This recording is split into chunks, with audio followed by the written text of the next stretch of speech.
सरकार ने उसके सारे टैक्स छोड़ दिए। जो टैक्स आपके ऊपर खर्च होना था, जिस टैक्स से आपकी तरक्की करनी थी, वो आपके हिस्से का टैक्स बाबा रामदेव की जेब में बचा दिया।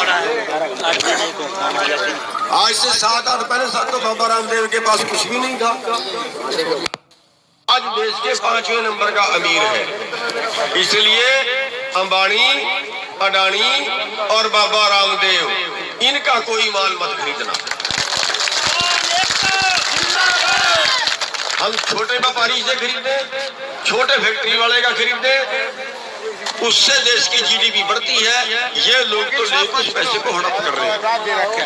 तो बस इतनी सी बात आपके बीच में कहनी थी और आपके दर्शन करने की बहुत इच्छा थी।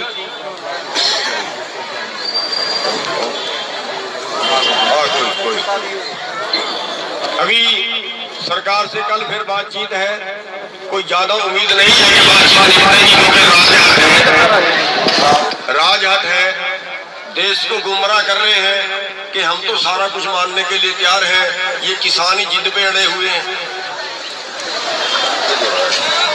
हम तो बार बार वो कहते हैं हम तो एमएसपी दे रहे हैं, एमएसपी दे रहे हैं, आगे देंगे। लेकिन हमने अमित शाह जी से सवाल किया था 8 तारीख को हमारी मीटिंग थी, उससे हमने अमित शाह से बड़े सीधे लफ्जों में एक सवाल किया था। कई बार मैं मीडिया में ही बोल चुका हूँ कि अमित शाह जी आप देश को गुमराह कर रहे हैं कि हम एमएसपी देंगे, हम एमएसपी जारी रखेंगे। एमएसपी तय करना और चीज है, एमएसपी पर खरीदना और चीज है। 23 फसलों का तय करती है सरकार एमएसपी। हमने उनको पूछा कि क्या 23 की 23 फसलें जितनी सारे देश में पैदा होंगी आप खरीदने के लिए तैयार हो? उनका जवाब था नहीं, नहीं खरीद सकते। कितनी खरीदेंगे? आज के टाइम में कितनी बिक रही है? जितनी पूरे देश में पैदा हुई उसका करीब 6-7-8%, यानी केवल हरियाणा और पंजाब से 2 फसलें बिकती हैं, धान और गेहूं। तीसरी फसल यहां भी नहीं बिक रही। और आपने मक्की पैदा की, मक्की बिकी 1100 रुपए, रेट है 1850 रुपए। आपका धान भी कट लगा के खरीदा। और तो साफ तौर पे वो कह रहे हैं कि 17 लाख करोड़ रुपए का बजट चाहिए, हमारे पास नहीं है। हमने कहा बीच का अंतर दे दीजिए। 17 लाख करोड़ का तो आप झूठ बोल रहे हैं। 17 लाख करोड़ में तो आप खरीदोगे, उसको बेचेंगे तो बीच का नुकसान होगा वही तो उठाना पड़ेगा। या उसको दूसरे शब्दों में ये मानिए कि हमारी जो टोटल फसल है वो 17 लाख करोड़ की बिकनी चाहिए थी, और आज अगर वो 13 लाख करोड़ की 14 लाख करोड़ की बिकती है तो हमें 3-4 लाख करोड़ रुपए का नुकसान पर साल हुआ। और अगर 3-4 लाख करोड़ का नुकसान हुआ, वो हमारा अधिकार था, वो हमारा कानूनी अधिकार था, हमारा नैतिक अधिकार था।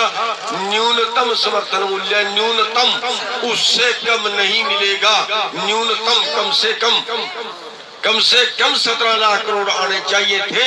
और अगर हमारी जेब में 17 लाख करोड़ नहीं आए, अगर हमारी जेब में 14 लाख करोड़ आए, 13 लाख करोड़ आए, तो इसका मतलब ये है कि 3-4 लाख करोड़ हमारा रुपया आपने डकार लिया।